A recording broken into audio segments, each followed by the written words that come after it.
again to my channel. So mga kasukay, mga kalingap, isang pagpalang araw na muli sa atin lahat. Kumustahin natin ang mga kalingap angels. Medyo matagal-tagal na hindi sila nagkasama-sama at ngayon yung time na ipinangako nga ni Kalingap Rob na magkakaroon ng bonding moment, parang get together ng mga ka-angels, no, mga kasukay, mga kalingap. At eto, kumustahin natin sila. Kumusta na nga ba yung mga ka-angels? Eto, panoorin po natin, mga kasukay, mga kalingap. Kumusta lang muna. Omelka, kumusta ka naman ngayon? At ano masasabi mo sa event na ito? Or yan, simple celebration ngayong araw? Ano po? Okay naman po ako kasi masaya po kasi yun nga, nag-moving up na. Tapos na po ng grade 10. So, senior high naman papasukin. Another school year na naman po yung mangyayari. And siyempre po, sobrang saya ko this time na naman kasi nagkasama-sama po ulit kami ng mga K-Angels. Kasi nung nakaraan po, nung magkasama kami dun sa birthday ni Medit, hindi naman po kompleto. Tapos yung kompleto po kami. Kaya, wala mo, sobrang saya na dun. Mabilis lang yun. Unlike ngayon na, ano tayo, matagal, overnight, di ba? So, ikaw Eden, kumusta ka and ano yung masasabi mo ngayon na nagkita-kita kayo ulit? Ano po, okay naman po. Tapos, masaya din po ako ngayon na, ngayon lang po pati, ngayon lang tayo na kompleto na sa sobrang tagal. Tapos, medyo nalulungkot din po kasi, yung lola ko po, Ay, yung nga pala, no? Condolence pala. Po, kalilibing lang po kahapon. Pero, ngayon naman po masaya kasi, nagkabanding-banding na po kami, tapos kompleto po. Yun, okay. Si Biancy.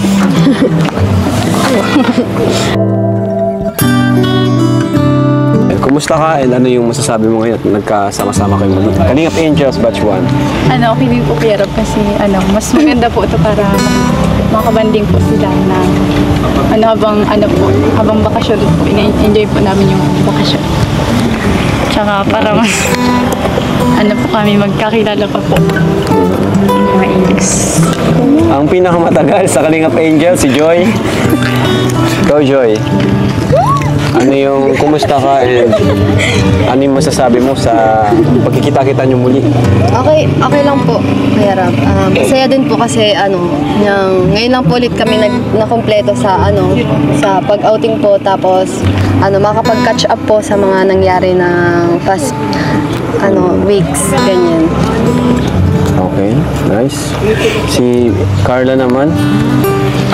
Ikaw, Carla, kumusta ka ngayon? Okay lang po, Kuya Rob.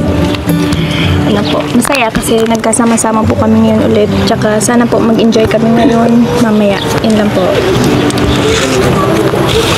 Rosan. Masaya po kasi po kompleto po kami ngayon. Tapos, yung mga mga pinagsamahan namin po noon, naulit na naman ngayon. Kaya po, sana po mag-enjoy po lahat yung banding namin. Ganun din po.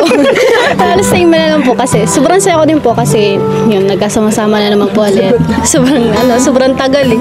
Sobrang tagal po. Tagal nga talaga. Hindi, syempre, busy rin kayo sa school. Opo, diba? Ngayon naman po kasi bakasyon.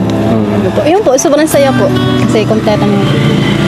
So, congrats pala lahat sa mga magagraduate. Taas daw kamay kung sino na yung mga college. Uy, but now, good luck. Good luck sa So, yan mga kasukay, mga kalingap, no? Nagbanding sila dyan, no? Kasama yung lahat ng mga Kalingap Angels, Batch 1. At matagal na silang hindi nagkakasama-sama. Kaya naman, ayan, yung pangako ni Kalingap Rob ay tinupad niya at nagkaroon sila ng time para sa isa't isa. So, syempre, nagtapos ang klase at 4 sa kanila yung magka-college na mga kasukay, mga Kalingap. Andiyan si Eden, si Joy, si Rose Ann, at saka si Carla, no, mga kasukay, mga Kalingap. At another journey na naman yung tatahakin nila dito sa kanilang pagpasok sa school. So, nakakatuwa lang mga kasukay, mga Kalingap, at nakita natin yung masaya silang lahat dahil muli sila nagkasama-sama. At syempre, banding nilang lahat yan ng K-Angels, no? So, eto, mga kasukay, mga kalinga, panoorin po natin. Ito, yung mga napili nila sa bawat isa. Tara, panoorin po natin ito. Hindi pa nagsisimula, iyakan. Guilty. Guilty. Kasi may isang bagay pa ko na nagawa ko na hindi ko alam nila tapos hindi pa ako nagpapaalam kila mami. Sobra po ako nagiliti doon sa kasalanan ko kasi ang alam ko talaga nila formal po ako na yung naginam po ako nasa bahay. Tapos hindi po ako yung paano. Yung mic po. Mic. Na guilty po ako dun sa ginawa ko po na yun. Magulit siya. Tapos disappoint po. Nakaka-disappoint po kasi yun nga po, ang alam po talaga nila mama na yung pag nagpapadait po ako, na nasa lang po ako, nasa boarding nila Ate Joy. Tapos may hindi po ako na ipaalam kila mama na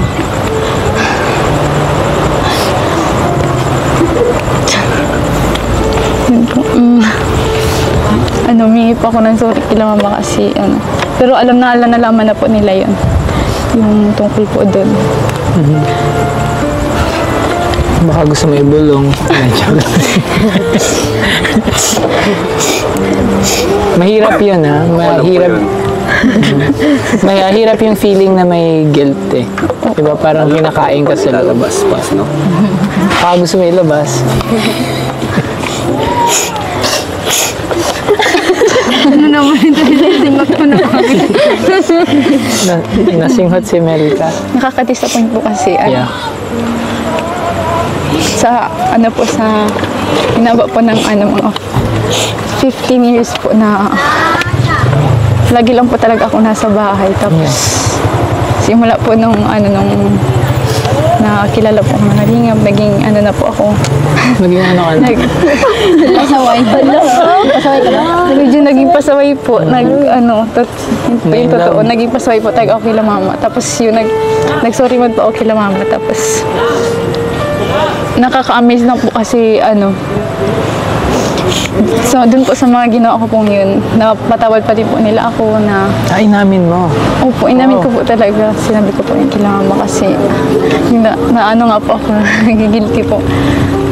Nakaka-amaze po kasi sa dun po mga ginawa ko kahit na mali po.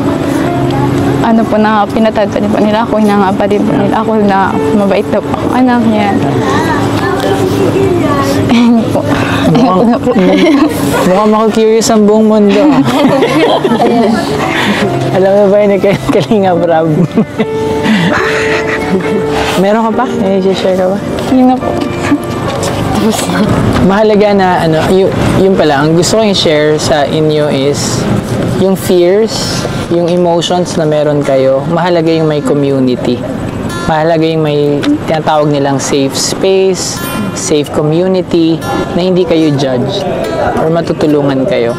So sa akin, pag nawalan ka ng isang mahal mo sa buhay, mahirap talaga yon. Isang bagay yon na sinasabi niyo nakakatakot, diba? Paano pag nangyari talaga? Pero nakakatuwa kapag ikaw na kay Lord, may mga bagay na advance niya na alam na niya ang mangyayari at hindi mo kailangan matakot sa future. Plus may blessing naman siya sa inyo sa ngayon. Hindi lang kayo ngayon may Team Kalingap na nakadiscover, may para kayong pamilyang natagpuan. Mas maraming ate, mas maraming kuya, mas maraming tito, tita, at mga supporters and viewers. Although kasama dun yung bashers, di ba? Pero sometimes yung bashers or yung nare-receive nyo na negative, parang it makes you stronger din eh. Di ba? Sa una, parang bakit ito nangyayari? Hindi ko to gusto. Hindi ko kontrolado ang emosyon ng mga tao. And then, mapapansin mo, lumalakas ka din pag alam mo kung sino ka. Ang maganda sa sinabi naman ni Viancy, Mahirap yun yung pag-amin. Di ko nga alam kung kaya natin gawin lahat yun. Yung pag may guilt ka, disappointment, yung pag-amin ay steps to healing siya. Actually, yung pag-amin na yun, makakahinga ka. Tapos, ang nakatakot minsan, pag may mali kang ginawa, itatago mo. So, pag tinatago mo, parang kinakain ka nun. Tapos, hindi mo alam na pag umamin ka naman pala, mahal ka pa rin ng mga tao na totoong mahal ka. Ano po, hindi naman po sobrang kasi yung hindi naman po sobrang yung sobrang lala. Opo, nang nagawa ko po. Kaya hindi ko na iniisip na wala. yun po. Nakaka-curious nga. Kaya mo pang i-open na kaya mo. Opo, gusto ko po talagang isabi po sa kanila kasi lagi po talaga akong open po kila mama. Yeah, maganda yun. Kasi sila lang po talaga yung dapat natin pagkatiwalaan. Yeah. Yung mama na magulang lang po talaga. Yes. Sinabi ko po talaga. Laging pamilya, sa dulo, laging pamilya. Lagi po talaga. At, ang totoong pagmamala sa lang po talaga magulang. yes. Tsaka sa mamimit mo one day. Iba-iba yung mga pinagdaanan nila sa buhay, no? Naikwento na, alam naman po natin yung mga pinagdaanan ng bawat angels at nakasubaybay po tayo, no? Mga kasukay, mga kalingap. At eto, si Beyonce, bukod tangi itong si Beyonce, no? Marami yung napahanga sa kanya, yung mga viewers, kasi sabi nga niya dyan is guilty siya, no?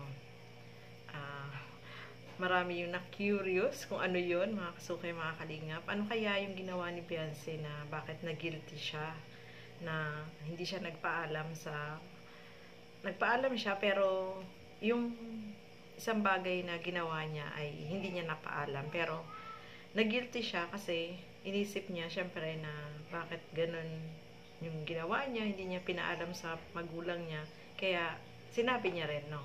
So, maganda yun kasi marami yung napahanga po kay Beyonce kasi nga, yung pagkakamali niya, inamin niya at sinabi niya sa magulang niya, no, mga kasukay, at hindi niya itinago. Although nung una itinago niya, pero na-realize niya at nag-guilty siya na kailangan sabihin niya yung ano man yung ginawa niya, no.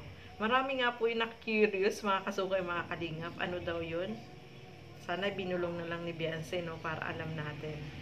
So, yun, nakakahanga po yun, no, mga kasukay, kasi yung ibang mga kabataan, alam naman natin, halimbawa, yung iba, nagbubulakbol yung pupunta sa mga mall na hindi alam ng mga magulang, no. Yung iba, ganun yung ginagawa, tapos hindi nila sinasabi. So, hindi natin alam kung ano yung ginawa ni Beyonce na ginagilty niya, pero inamin naman niya sa magulang niya, kaya nakakabilib siya, no, mga kasuki. Marami yung napahanga sa kanya. At alam naman natin, no, itong si Beyonce ay napakabait, no. At marami yung humahanga sa kanya, kaya ano lang, kung may mga gagawin ka mga bagay na alam mong hindi ka nagpaalam, dapat ipaalam mo sa magulang mo, no. Oh, kaya nakakabilib din siya kasi nga yung ginawa niya ay sinabi niya sa magulang niya. So, ayan mga kasukay, mga kalingap, ano po yung masasabi ninyo sa video na ito? Maraming iba-iba yung mga karanasan nila na nasabi dyan, at humahanga tayo sa bawat isa sa kanila na yung naging open sila, no? Open sa lahat. At yung kanilang buhay naman is alam naman natin yung mga pinagdaanan nila, yung hirap nila ay halos pare-parehas na dumaan sila sa hirap. Kaya yung pasasalamat po nila ay lubos-lubos dahil kita nyo naman yung ang laki ng nabago sa kanilang kalagayan, especially sa pang-araw-araw nilang pangangailangan. Nandahil po yan sa kalingap. So, ayan mga kasukay, mga kalingap, panoorin nyo po ng buo yung video dito kay Kalingap Rob. May part 1 at may part 2. So, panoorin po natin yan. So, hanggang dito na lamang po muna. Maraming salamat po sa inyong panonood. At lagi po natin suportahan Bal Santos Matubang, Kalingap Rob at Edna Vlogs. At ang inyong lingkod, Gandang Emmy, sa mga hindi pa po nakapag-subscribe.